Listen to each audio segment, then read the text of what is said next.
Advocate Imran شفیق صاحب نے ہمیں جوائن کیا ہے. سر بہت شکریہ وقت دینے کے لیے. سر بتائیے گا کہ آج کی سماعت کا احوال آپ نے بھی دیکھا ہوگا, ٹی وی پر براہ راست نشر کی گئی تھی.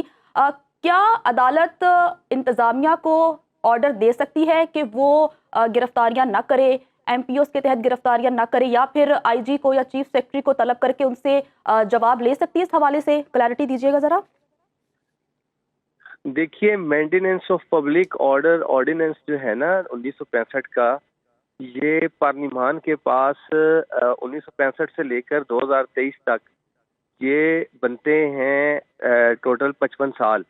ان سالوں میں ان کے پاس بہت ٹائم تھا اس قانون کو کالعدم قرار دے دیتے, اس قانون کو ختم کر دیتے, لیکن پارلیمان نے یہ قانون ہمیشہ ہر دور میں برقرار رکھا. تو جب اس قانون کو آپ نے کالعدم اپنے اپنے ادوار میں نہیں قرار دیا اور اس قانون پر عمل درآمد آپ اپنے اپنے ادوار میں کرتے رہے, تو جب آپ اس قانون کا آپ کے خلاف استعمال ہو رہا ہے تو پھر میرا خیال ہے اتنا چیخنا چلانا بنتا نہیں ہے. ٹھیک ہے, جب آپ نے ڈی سیز کو اختیار دے رکھے ہیں اپنے ہی اس قانون کے تحت, اور آپ یہ سمجھتے ہیں کہ یہ آئینی قانون ہے اور یہ قانون کے مطابق ہے, آئین کے مطابق ہے, اور اس سے انسانی بنیادی حقوق کی نفی نہیں ہو رہی, تو پھر اس کو برداشت کریں, پھر اس کو سہیں.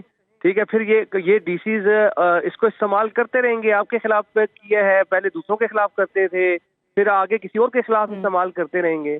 تو جب آپ کی حکومت آتی ہے اس وقت تو آپ اس قانون کے اوپر خاموشی اختیار کر لیتے ہیں کہ دوسروں کے اوپر. آج سپریم کورٹ کی جو پٹیشن تھی اس کی صورتحال میں آپ نے قاضی فائز عیسیٰ صاحب کے ریمارکس سنے ہوں گے.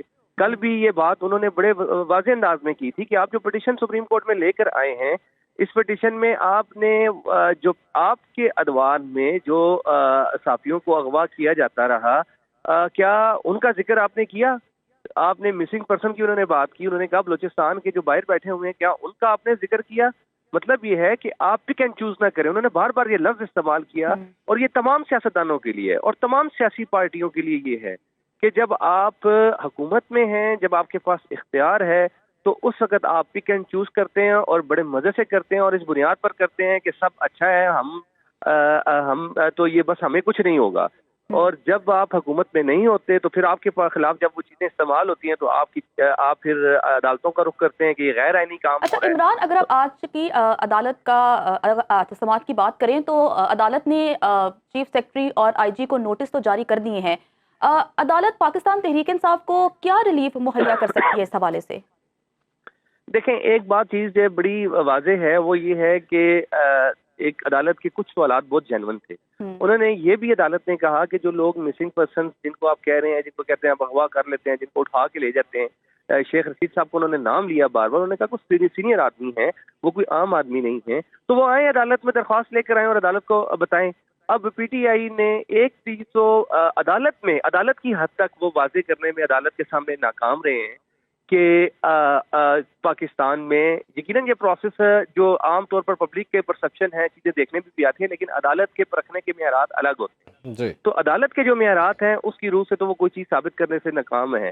یعنی انہوں نے عدالت کے سامنے کسی ایک شخص کا بھی ایفیڈیوٹ نہیں لگایا, ایک شخص بھی پٹیشنر بن کر نہیں آیا جن کے بارے میں وہ کہتے ہیں کہ انہوں نے پارٹیاں وفاداری تبدیل کروائی گئی ہے, ان پر جبر کیا گیا ہے, ان پر جو ان کے ساتھ غلط ہتھ کنڈے استعمال کیے گئے ہیں.